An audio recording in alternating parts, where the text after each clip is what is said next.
And now what we'll do is the outlet.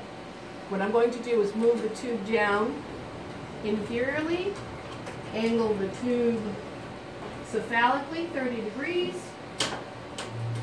line up the tube to the IR, and then float the patient so that the central ray passes right through the middle of the anatomy. I haven't changed the position of the patient.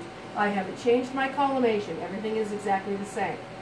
This will give us the outlet view of the pelvis. Go.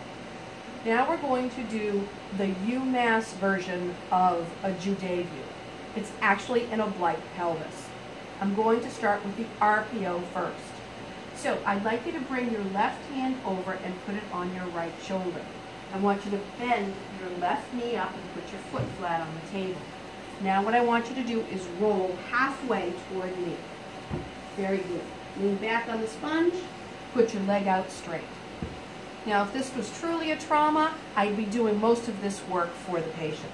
I'm also going to have you bring this arm up across your chest.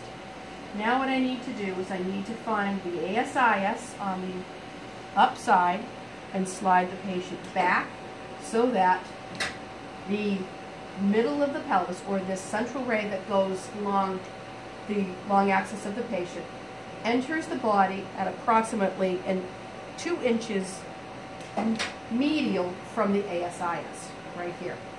I need to make sure that I'm also still in the middle of the pelvis from superior to inferior.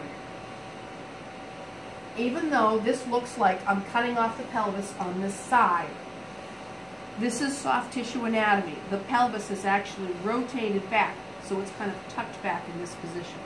This is what it should look like to do an RPO oblique UMass called Jude view of the pelvis.